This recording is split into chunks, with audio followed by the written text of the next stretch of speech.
All right, I think we are about ready to begin. I want to say good morning and good afternoon to everyone on the East Coast. Thank you everyone who's attending. We got another great turnout. Really excited about this one. The webinar in the latest webinar, in the NIMBL Lecture Series, Diary of an S/4HANA Cloud Implementation. My name is Jake Eisbart. I'm part of the NIMBL marketing team. A little bit about us. We are SAP technologists and SAP ecosystem thought leaders. Our consulting business, which is 50% of our work, delivers SAP projects, both technical and functional, while our Denver-based AMS services supports both Fortune 1000 and mid-market 24/7 across 20-plus skill sets. Here are a list of some of the services that we offer.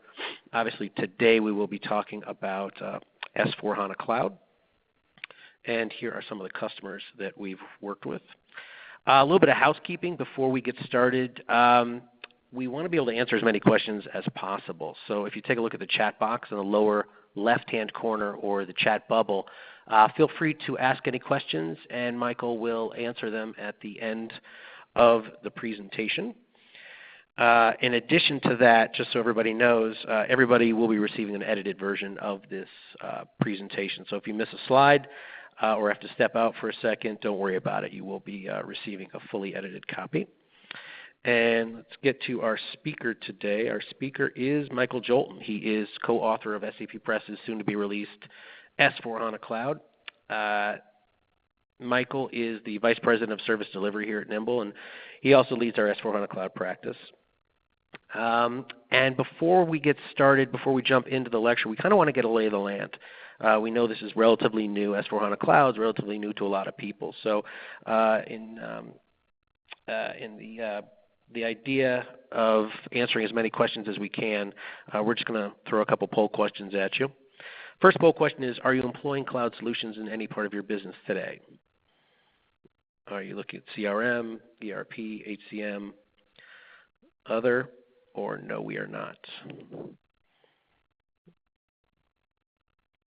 So we're starting to see people fill it in. We'll give you people a little bit of time to fill that out. Looks like a number of you are doing CRM and ERP. All right. And let's hop to the next question. Are you currently considering S/4HANA Cloud for your business? I'd imagine a number are if they're interested.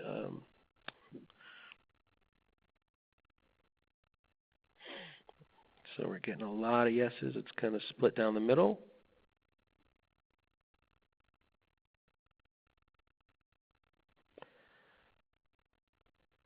All right. A couple more seconds on this, and we are going to jump to the final poll question. All right. If you answered yes to the previous question, what is your current S/4HANA Cloud schedule? Are you looking at 3 to 6 months? 6 months to a year to 18 months, or upwards of within the next 2 years? And this looks like it's kind of equally distributed.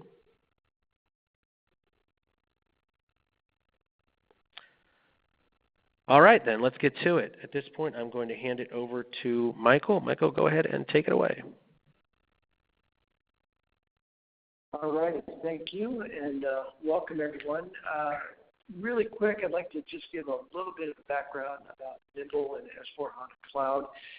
NIMBL is an SAP Lighthouse partner. That means we have purchased the software, we have implemented the software for our own use.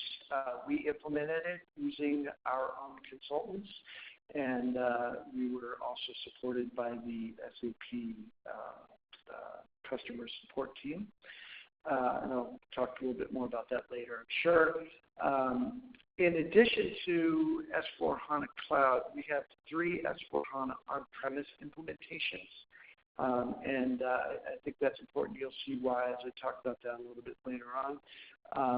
And not only is NIMBL proficient on the functional side of these implementations, but we have holistic capabilities able to go between, to address the 2-tier implementations where there's an S/4HANA on-prem as well as a cloud implementation.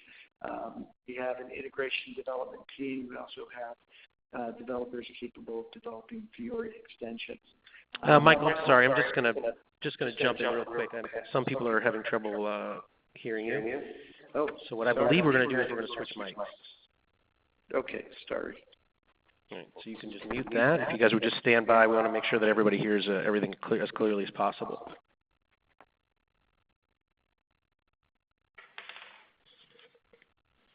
Okay, hopefully that's better for everyone. If people could check in and let us know. Back to Jake, that would be great. Last but not least, Jake mentioned the SAP Press book, and I'll make a shameless plug for that later on at the end here. So our agenda today, I'm going to give you a brief overview of our implementation, and then I'm just going to talk about some of the lessons learned we had, or our diary of our implementation. We'll talk mostly about lessons learned. A lot went very, very well. It was a very quick implementation. And really, we had small hiccups here and there, but it was very successful from our point of view. But we do believe it's important to talk about where some of the hitches in the giddy up are, so to speak, so that people can learn from that and apply these lessons. So we'll talk about the project team. We'll talk about setting up users, initiating the queue environment. And for those who don't know, with S/4HANA Cloud, there are 3 environments. There's a starter environment, and then a queue environment, and then the P, or production environment. And then I'll talk a little bit about forms and printing, and then lastly, our migration to P.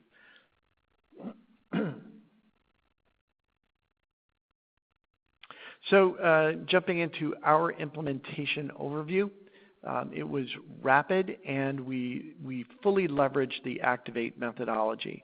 Our scope was limited to core finance only. We started out with a best practice review of the SAP best practices for core finance. We sat with our controller and VP of finance and went through the different scope items available and picked out, all right, what's in scope and what's out of scope. We also leveraged the trial system so that they could get some experience with the tool, could begin to understand what a scope item was and how that would impact the implementation. And we leveraged the starter system very heavily in the explore phase where we did the fit to standard. I'll talk about that a little bit more. We had a very lean team. This was very quick moving, very lean. We had an architect who also played the role of project manager. We had an S/4HANA financial specialist, and this was a person who had experience with S/4HANA on-premise and many, many years of experience with SAP ECC as well. And then we also had our subject matter experts, our Vice President of Finance and our controller. And lastly, I mentioned the SAP customer engagement team who would check in with us, and they were a resource to us as we went through the process. So very, very valuable part of our team. We did adhere very closely to Activate. It's not a full recipe, but it's pretty darn close, and we were able to follow it.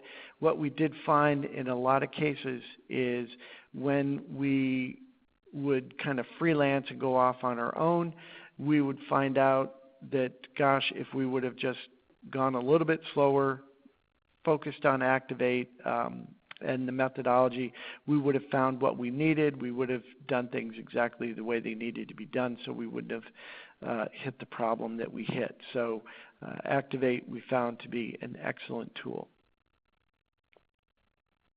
So speaking of Activate, I'm not sure how much everyone knows about Activate, but I do want to address it very, very quickly. It is SAP's accelerated implementation methodology. It's full soup to nuts in the aspect that it has not only the tasks and the deliverables and templates for those deliverables and the dependencies and phases and everything that you would expect that way, but it also builds in the SAP best practices, which talk through not only the functionality, but carry in with them the configurations that are in the S/4HANA Cloud system. For example, the chart of accounts. And there is this model company that SAP provides in the starter system. That model company allows you and allowed us to demo the actual product with data to our financial subject matter experts so they could see how things would work very specifically and then say, all right, we like this, we don't like that, and just help us work through our explore phase. There's many other tools and a lot more that I could go into, but that's not our focus today, so I will move on from here. Again, talking about our implementation, there was a prepare phase, explore, realize, deploy. These are standard within the accelerate or the activate rather methodology. In prepare, we set our scope and we provisioned our starter system. In explore, we really focused on the processes, and that was one of our first lessons learned. While we're doing the fit to standard and we're confirming that the processes work, that the screens are available and have the fields that we needed, we didn't capture all of the master data that we were going through. Things like order type or rejection reason, some of those various codes. And it would have been helpful for us to explore those more as we went through that explore phase. So that was a lesson learned there. Once we got into realize, we were able to tailor the solution very, very quickly. And we had only, at this point, we've only done very limited migration as we're operating in parallel. We're doing more migration as we go forward. And with that in place, we're able to cut over and begin use fairly quickly. So jumping into lessons learned on the project team, what we found was that S/4HANA functional knowledge is absolutely invaluable. It's something you need to have on the team. You really can't truly explore the fit to standard without it. It cuts down time researching master data, the various codes, because there aren't decode values for those readily available. So you've got to have somebody who really knows SAP and knows what those codes mean. And at the same time, I need to make a note that the on-premise S/4HANA is different. It has much more functionality than S/4HANA Cloud, and therefore having someone who is knowledgeable in S/4HANA on-prem is tremendous. Having someone who's knowledgeable in S/4HANA Cloud is even better. Our next lesson learned, user team involvement, critical from the start. You cannot implement for them, and they must be part of the team, even if they're part-time on the team. We felt like 10 hours a week per person was about what would work, and any more is great, any less is damaging, and we didn't get the full participation that we wanted. And that, to me, is a big caveat. So if your company is considering the move, don't forget this is an ERP. Everyone does need to be, or at least the primary stakeholders, the super users, if you will, do need to be involved, and their other work needs to be backfilled or put on hold or unfortunately overtime assigned if necessary to get their full involvement in the implementation. Last but not least, project management is critical for coordination. Don't leave it out. This is not a consulting pitch. This is a pitch that you really need a PM to coordinate everything going on. Again, it's an ERP. It affects your whole business, and there are going to be a lot of moving parts at any one time. Kind of moving into the more technical side and lessons learned, the first was in setting up the users, and this is just as we go through things. The provision emails, you're going to get 3 provisioning emails. One is for the SCI console, which really sets up the internet security, and the other 2 are for the S/4HANA Cloud system. One is the access link, and the other is a password to get in. Those are going to go to the named resource on the contract. So as your company is signing that contract, they should be very careful to make sure that it goes to the right person. In our case, it went to our CEO, who didn't realize what it was, thought it was trash, and that's where it ended up until I begged him to remove them from his trash bin and shoot them over to me so we could get access to the system. Next, documentation. In doing the new user setup, we started with some documentation that was provided to us, and it was from a 1611 version. And we followed it to the T, and the setup wasn't going correctly. And what we found out was we needed to go back into Activate, download the most current version of that documentation. Everything was updated, and then the new user setup went without a hitch. So my point here is make sure that you're actively using Activate, that you're going in, downloading the current templates or the current guides as you go through your project.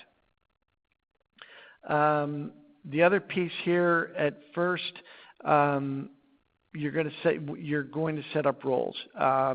And the first person you're going to set up, obviously, is your administrator or administrators. And we were very tempted to set up our business users at the same time. We wanted to go fast, and let's just get everybody set up very quickly. I'm going to talk to you about why it's better to go slow to go fast in a second, and I'll show you some examples with that. And also I'm going to show you the SCI tool. I'll give you a screenshot and show you just where to be careful on how you use that. So when creating business roles, and that's how security for the system is assigned. And there's a basic business role that everyone will get, which is employee. And then you'll have different business roles based on the work that people are going to do, therefore the applications that they need access to. When you start with the system, you're going to create the roles you need from the standard templates, the best practice templates. So you'll click on that, create from template to get started. Nothing really new here, but the big key piece here is to go ahead and review the catalogs in that business role very carefully, because not all are required. So in this example that I've got here, we see there's a Concur employee self-service, and then the employee self-service for HCM, which is really time reporting, master data, customer display, my learning, and the query browser. Most important here right off the bat is the my learning, so people can go into the system and access the learning modules. But they didn't need, in our case, we don't use Concur at this point in time, and so we didn't need that tile to show up. So what happened is we zoomed through, we set up the employee business role. We didn't pay a lot of attention to the catalogs. We just said, it's best practice, let's go. And then people were clicking on the Concur tile, and nothing was happening, and they were wondering what was going on. Well, we didn't have that integration set up, and so we ended up going back in, revising the business role to not include that Concur catalog. So make sure as you're going through that you are checking all the catalogs. This next screen just goes through, once you click on a catalog, you can see the detail, what's in it. In some cases it's an app, in some cases it's access rights, but do make sure you do that.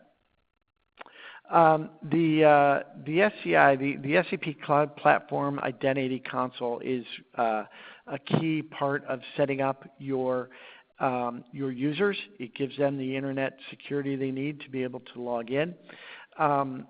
It's a very easy to use, very useful tool. The thing I would point out here is on the left side, you see the different systems. So the test system was that's also the queue system. Above that is starter system, and then there's some Copilot things. As we were going through the initial setup, we did not pay attention to what was highlighted. We just the screen was populated saying, go ahead and import your users. And so we imported the file, but we were importing them to the wrong system, which led us to have to go back, remove them, and then re-add them, checking this. So it wasn't a huge hiccup, but again, just going slow to go fast, I think can be very helpful. Next, as we kind of are stepping through our implementation, the next step is initiating the queue environment. And as you go through that, there's going to be 3 or 4 key documents you've got to go through. And one of the first is the chart of accounts. And that's where we really felt the new paradigm, the new best practice pre-configured solution paradigm. As we talked with our accountants, they said, well, look, we want these charts of accounts, and we want an 8-byte number, or I'm sorry, they wanted a 6-byte chart of account number, and they wanted a very simple chart of accounts. Well, SAP comes with, I believe it's 247 different accounts, and you have to use an 8-byte GL account number. You can change the nature of the account, giving it different text to describe it. And you can also designate GL accounts that you won't use. But you cannot delete any of these accounts. With the form that you get, and again, download the most current GL form. With the form you get, you cannot delete accounts and you cannot add accounts. You have to go with the accounts that are there.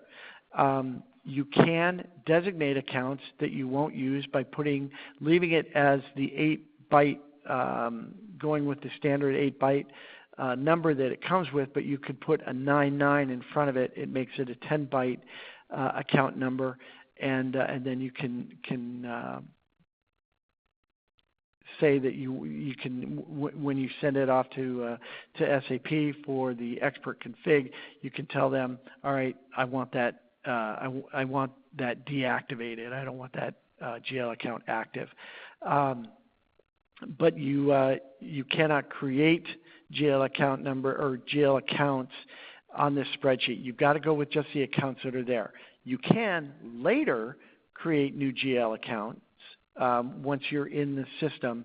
But what we found was the best thing to do is make use of these 247 or however many GL accounts, repurpose them, rename them if needed, but as best possible, work within this structure. And we found that it had everything we needed. We just we didn't get the participation we needed up front, and the attention I think we needed from our controller in reviewing the chart to say, oh, these different accounts that we want, they would fit here, they would fit there. And so we ended up adding several accounts, and that led to a different challenge later on that I'll talk about. Bottom line, your goal should be to work within the structure, spend time with the accounts to confirm their needs can still be met within that chart of accounts as best possible. Only add where absolutely needed. And I'm just going to answer one question I see is question, are you saying we cannot import GL accounts from ECC to HANA? Again, if you're talking about S4 HANA Cloud, it's not going to be an import. You have to go through this process where you fill out this spreadsheet that comes from SAP Activate. You can have, you can tailor it as I've talked about, but it's not a import-export type process. The next thing in initiating the Q environment was the org structure. And you've got to fill out this form straight away in order to get your Q environment set up. Our mistake was we went through and we filled out everything we wanted for our org beyond just the basic company. What we learned was that wasn't the purpose of this form. The primary purpose of this form is to assign the country code. You're not going to create additional org units. You're not going to delete any org units because you can't. This setup is really just putting the org structure and the country code into the system for the Q environment, so don't overthink it as best possible.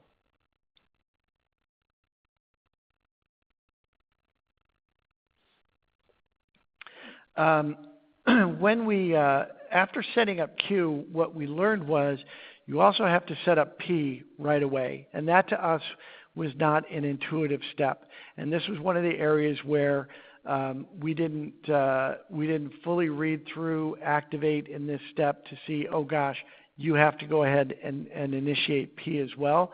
The reason being that the Q environment and the P environment have to stay in sync. It's a technical requirement from SAP. So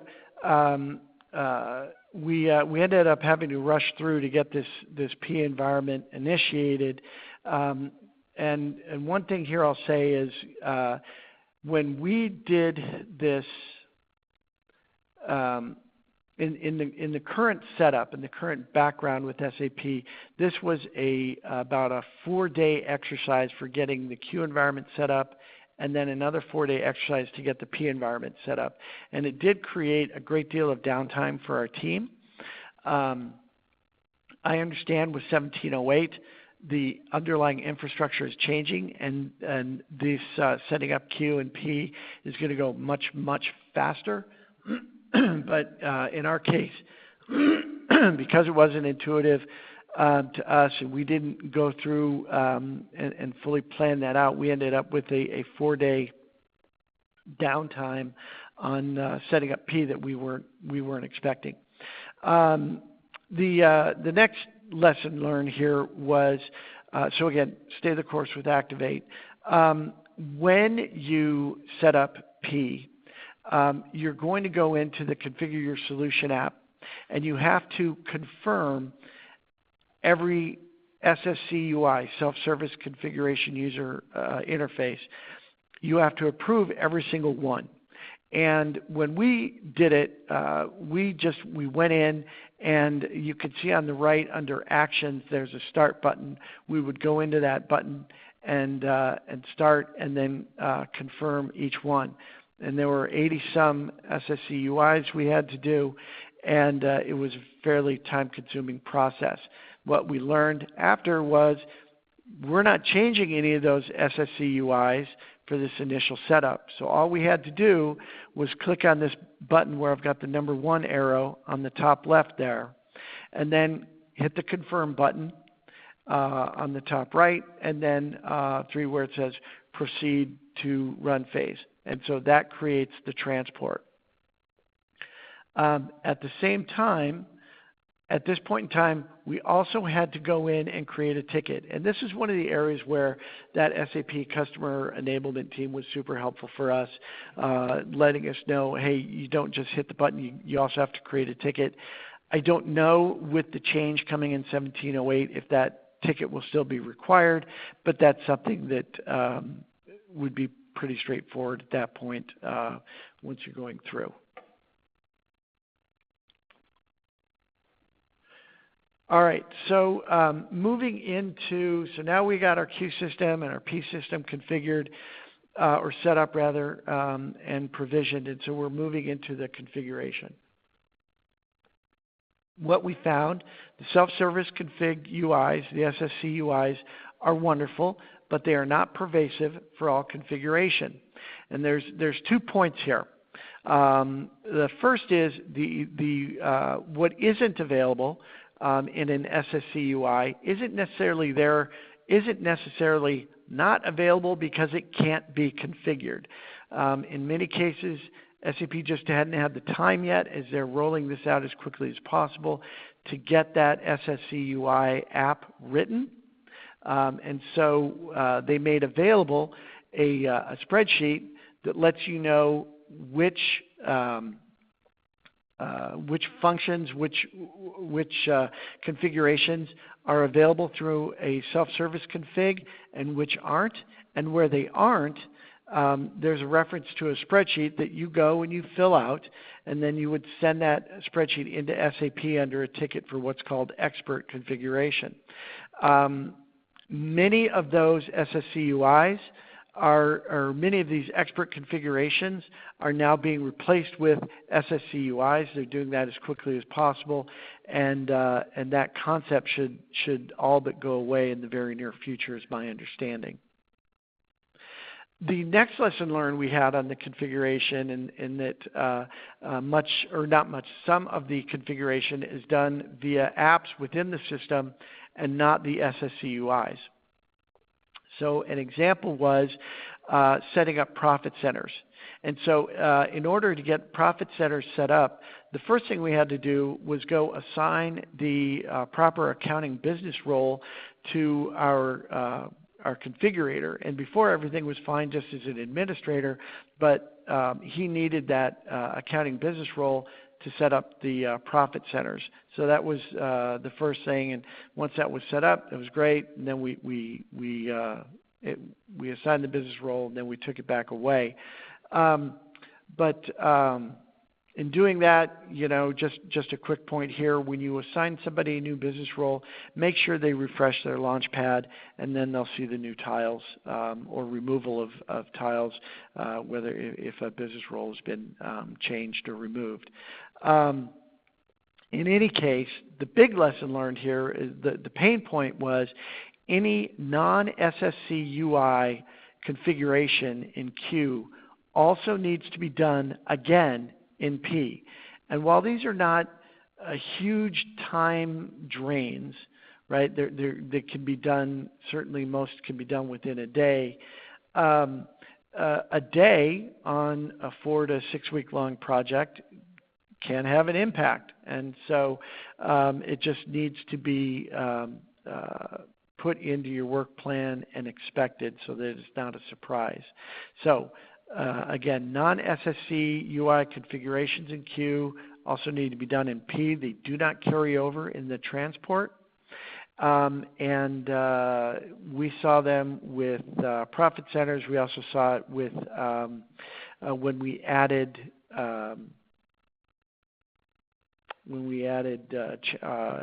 general ledger accounts, and also on some org changes. So that was that lesson. Next, I kind of want to get into forms. In setting up the forms for printing invoices and account statements and what have you, and that was really, those were the forms that were most critical for us.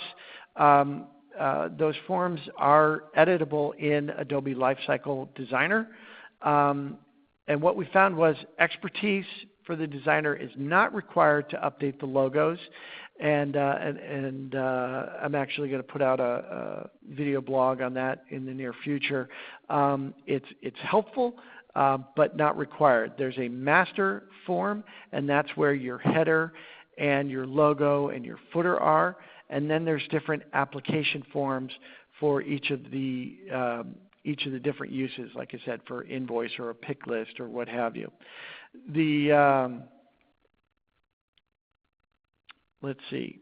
What I would say is the lifecycle designer expertise. If you're going to manipulate the application forms, you absolutely are going to need that expertise. You're going to need a developer who understands how the form is pulling data from the database to fill in and so forth. So that was that on forms.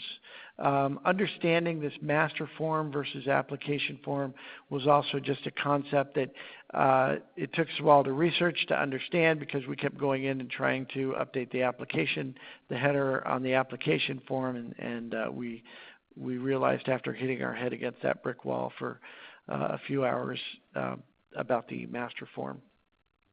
The next lesson learned with respect to forms is to use caution when exporting and importing customized forms. So the process is that within your queue environment, you're going to download the form, you're going to make the edits, and then you're going to associate the new custom form. The next step is to export that form via the Export Software Collections app. And you do that in the queue environment. From there, you'll go to your P environment and you will run the Import Software Collection app. The point here is both of these apps are available in both the Q and the P environments. And I've given this feedback to SAP, and I imagine a change will come. But my point here is both are available. So what can happen that can cause a problem is someone is in the P environment and they want to make a change to a form.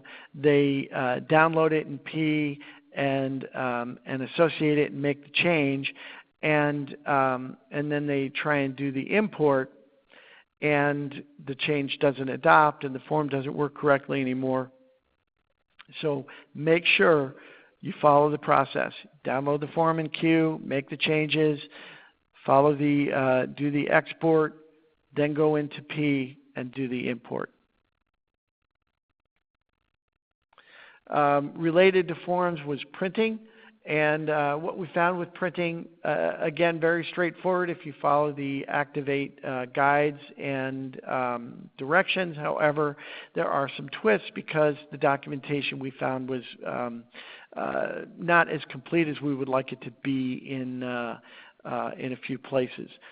So the straightforward part, again, follow Activate, and you're going to very easily download, install, and set up your Cloud Print Manager and your print queues. Pretty straightforward. The twists here.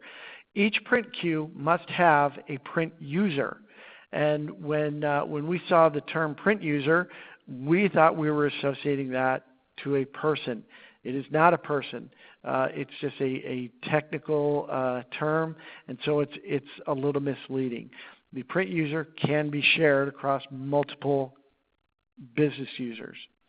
And so it's not, it needs to, what we did is in setting up our print users, we just gave it basically a name very similar to the print queue it was being assigned to.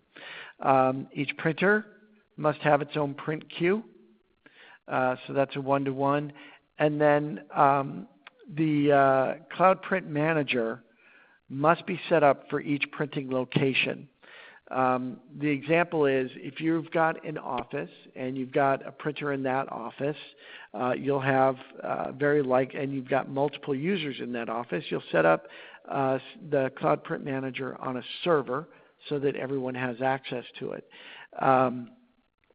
However, if one of those users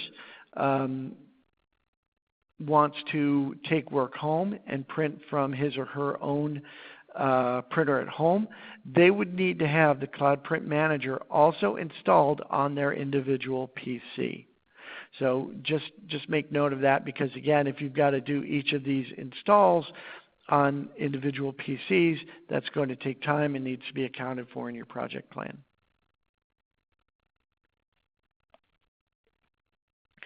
Next, I do want to talk about data migration. As I talked about, we didn't do a ton of data migration, but we did do some, and we were moving from QuickBooks to S/4HANA. Anyone who knows QuickBooks knows that it's a fairly simple system. And so for example, the address field is one field. It's not many fields like in SAP S/4HANA Cloud. So S/4HANA Cloud has a street number, and then the street name, and the state, and the country, and the zip, and a field for PO and more. We had just this one address, so we definitely had some parsing of that data we had to do. We also had, as you can see, there were a lot of gaps in the data that we had. So there was a lot of cleansing we had to do. And we also were lacking some information, contact information, which was in our separate CRM system, and we had to do a merge, and so it became a relatively decent effort when we didn't think it was going to be so bad. The next few screenshots I want to show you. So here, what I'm going to, again, back to this first one. 5 columns is what we had for our customer data in QuickBooks.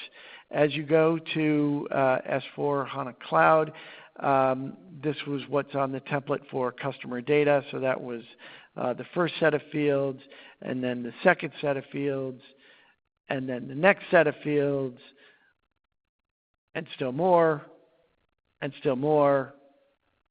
We're almost there. Okay.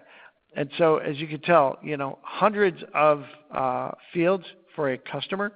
Of course, not all of them are required, and you need the key fields. But what was complicating for us, as I talked about, one, our missing data. Two, customer number was not a number that is in QuickBooks, and so we had to fill in customer number. We had to generate those. There is a best practice which helps guide that. So where you need to generate an external number to go into S/4HANA Cloud, there's generally a best practice in place to tell you how to do it and what to do. So that was valuable for us. The data in multiple systems was an issue, mixture of data in the extract file. We had customers and vendors mixed together. Again, a very simple setup in QuickBooks, so we had to parse that out, and then we had to parse a lot of the address information. Not insurmountable issues, they just required time to clean. And the bottom line here, get started on your data migration as early as possible. Make sure you've got your business users involved, because they're the ones who understand the context of the data.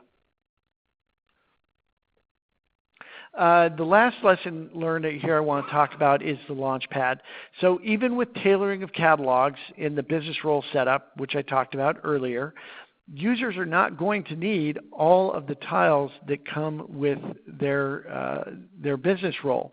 And so you do need to schedule in your project either one, creating documentation, and it's probably taking time to do some training sessions to show people how to edit their own Launchpad, how they can make their Launchpad theirs. Becomes very valuable in tailoring that. And if you have, now we're a smaller company and we don't have that many users, but if you have, hundreds or more users, you're not going to want to sit down with each and every user to show them how to tailor their Launchpad. You want to do the single training or documentation and let people do that. Also, plan to show people how to set up mobile access for the Fiori-enabled applications. And you may also want to talk to people about the difference that not every application is a Fiori application. Some are, some aren't, and that needs to be addressed so that people don't get frustrated when they're using maybe they're creating an order, and that's an older SAP GUI interface as opposed to Fiori. Well, creating an order is not going to be available for mobile at this time. Once that gets released as a Fiori, then absolutely it'll be available mobile-wise. So in summary, even though the system is pre-configured, it is still an ERP implementation. You're going to need business expertise from your subject matter experts. You're going to need project management. Both of those are key. That's why they're up front. You are going to need S/4HANA expertise, and certainly at a minimum, of course, the cloud expertise is desired. And you're going to, when it comes to forms, you're going to want to make sure you consider forms and emails during your Fit to Standard exercise. Go through those. Also in your Fit to Standard, make sure you're capturing all your master data setup. Don't just confirm a functional fit and process flows. Really get into the details there. It's worth taking the time to go slow, to go fast. That could have been, I guess, a subtitle to this whole session. Schedule in your system downtime for the initiation of Q&P. Front load that as best possible. I think that's changing with 1708, and that time frame is going to be greatly compressed. Once we were set up, once we had the initial setup, by the way, anytime we did a transport of Q to P, it was done very quickly, within hours. But when you do that transport, do know that the systems are not available. Start your data migration as soon as possible, as I talked about. Don't underestimate the data cleansing process. There are going to be hiccups, and you need to be prepared to roll with the punches. No system implementation is perfect. And lastly, I would say it can all be done successfully and very quickly by following the SAP Activate methodology and staying within the SAP best practices. Getting outside of either of those tends to be what slow up the overall process. So before we open it up to questions, like I said, I was going to make a unabashed pitch on the book, which is coming out very soon, hopefully around the end of August.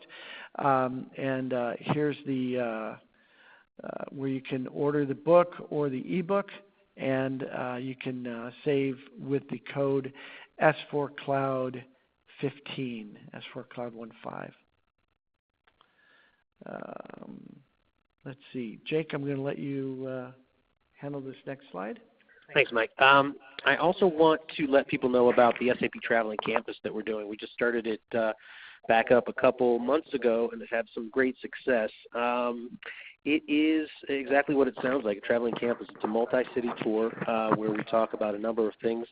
Most recently is going to be S4 HANA Cloud. We've done Minneapolis, we do St. Louis. As you'll see up here, we have Phoenix coming up. If you would like us to come to your city, again, it's 2 to 3 hours where you'll learn the ins and outs of S4 HANA Cloud. You'll be able to do a live Q&A on the demonstration, and you'll actually be able to see demonstrations as well and insight to action.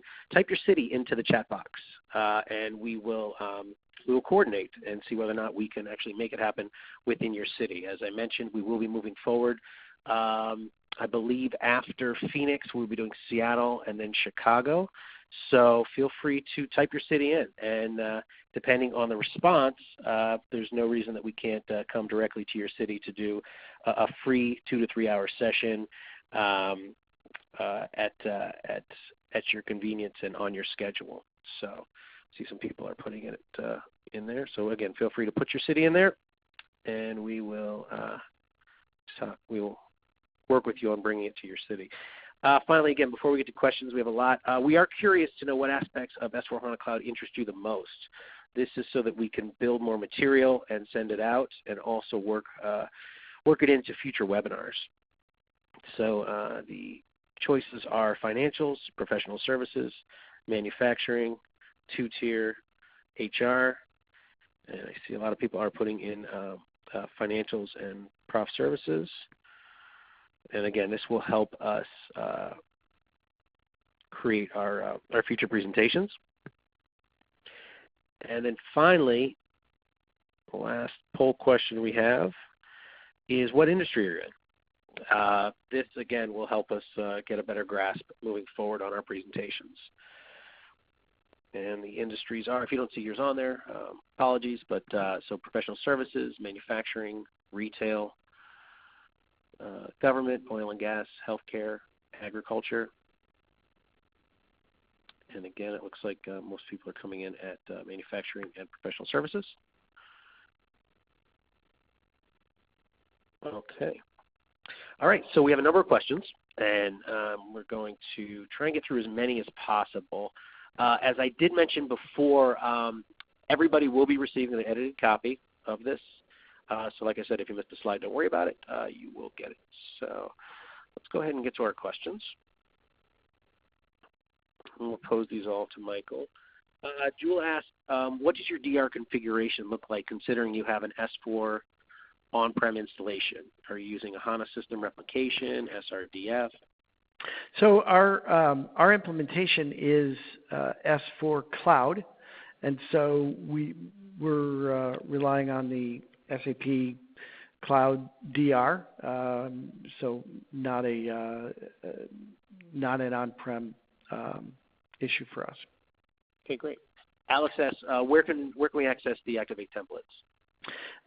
To access Activate, you'll go to https://go.support.sap.com/roadmap-viewer, and that should take you to the Activate roadmap, and then you would select the roadmap that that interests you in terms of you would go to cloud and then enterprise cloud or professional services cloud, and that'll take you to the templates. All right. Next question is from Jewel again. How long did you do dual entry before you finally, quote unquote, trusted S4 completely? So we are still doing dual entry. We want to go through 2 closes, and then our controller and VP of finance are going to make a call at that time. All right. So here asks, what was the duration of the project, and what S4 finance version was implemented?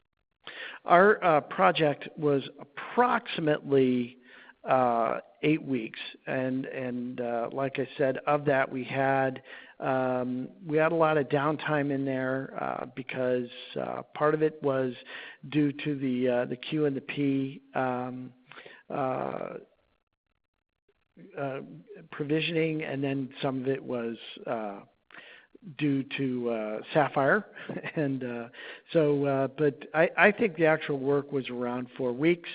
Over about 8 weeks. And we implemented 1705, and the reason we implemented 1705 and we waited for 1705 was we do not use Vertex, and prior to 1705 you needed Vertex, and so it was just in our best interest to wait. So we implemented 1705, and we're pretty excited getting ready to do the upgrade to 1708 next month. All right. Ben asks, at a high level, how do user provisioning authorization on S4HANA differ from the classic ABAP user management? I cannot answer that because I don't know about the classic ABAP user management. What I can say is it's probably a lot simpler, just in that you go in to S4HANA Cloud, you set up your users, and then you assign them the business roles. As I talked about, that's probably the one process that you want to take your time with and be careful with, and make sure you're assigning security correctly. And then you do an export of those. You take that over to the SCI app. You run the import, and that will send the email to everyone saying that. Giving them a password to log in, to S/4HANA Cloud. So it's very straightforward from that aspect. I just don't know the ABAP user management.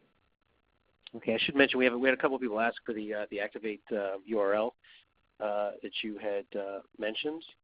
So we can send that to you directly. Don't worry about that. We will. And again, any questions that we don't answer or we run out of time, we will certainly follow up on. Alex asks, is there a transport method from development to other landscapes for S/4HANA?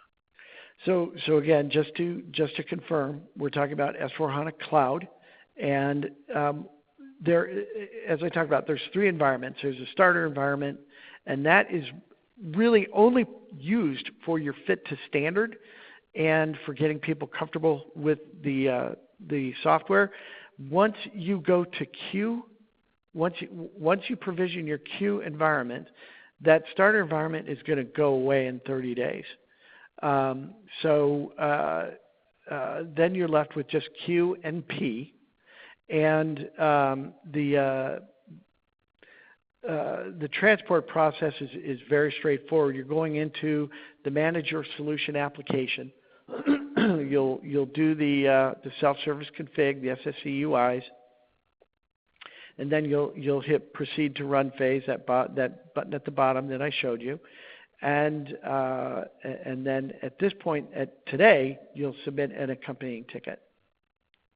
Okay, I'm not sure whether or not you addressed this during this, but Elite asks, when you're referring to Q and P, what do you mean? What do you mean by Q needs to be synced with? Apologies. Q is a quality environment. It's also in the S4 Cloud world. It really is your dev environment, if you will, as well, or development environment. It's where you are going to put in your configuration. You're going to test it, make sure it works, and then you'll transport it to your P or production environment, which is your live environment. All right. Robin asks, what is the concept of moving transport requests from one to another system once we save any config in S/4HANA Cloud? Is it the same as in ECC? What is the concept of moving transport request?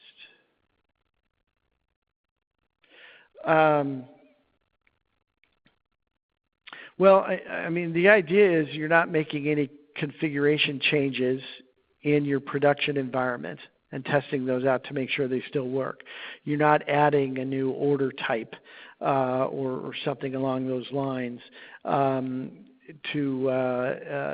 your live environment. You're first going to put that in your queue environment. You're going to test it and make sure life is good, and then you'll transport it to P. I'm not sure if I answered that question or not, if I interpreted it correctly. All right. Ben asks, what integration exists in S/4HANA Identity Management with something like Azure Active Directory?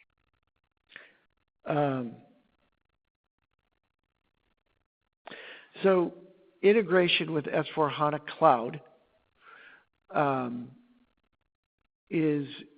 has to be done through SAP whitelisted APIs. In other words, these are APIs that SAP has written and SAP has blessed, and SAP will maintain for the life of S/4HANA Cloud, so that when people do an integration or companies do an integration, as SAP upgrades S/4HANA Cloud, that API stays constant and it won't impact integrations.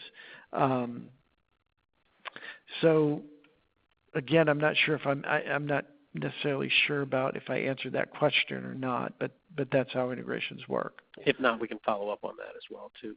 Don asks, can you explain why we have a default profit center?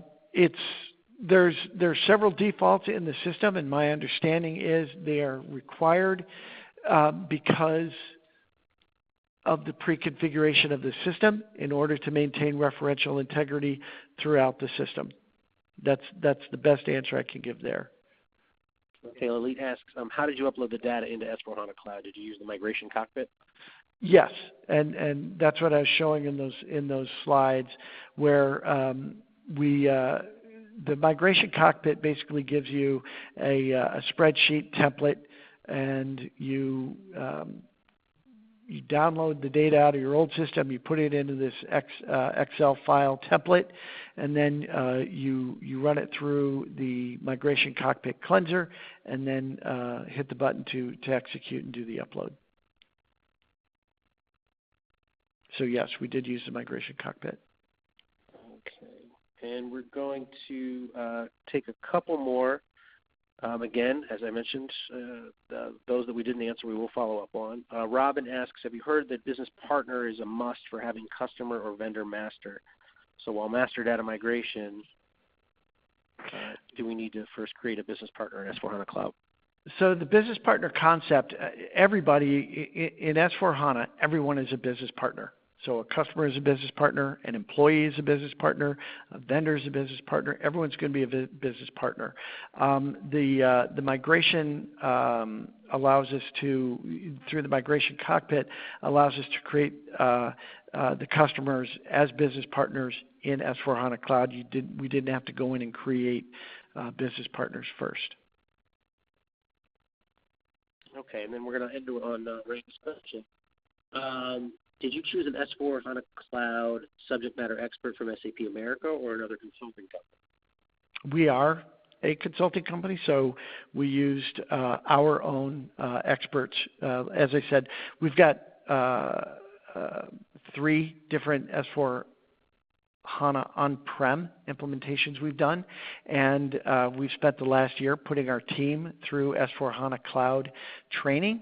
So we were definitely ready to go, and we used our folks. As I said, SAP also, as part of their brand management for this tool, assigned us a customer care team, and we would leverage them as part of our team, really more for expert Q&A, and if we ran into a problem, but they did not work on the project per se. All right, so we're a couple minutes over. I want to thank Michael so much for the presentation and definitely for sticking around and answering a couple more questions. We'll get to all the other questions as follow-ups. And definitely thank you everybody who joined us. On your way out, if you could, we'd really appreciate it if you could fill out the comment section. Just let us know what you liked, what you'd like to see in the future.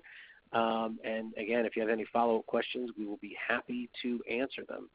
So I'm going to say, Michael, thank you very much for the presentation. And again, thank you everybody for joining us, and have a great afternoon. Thanks.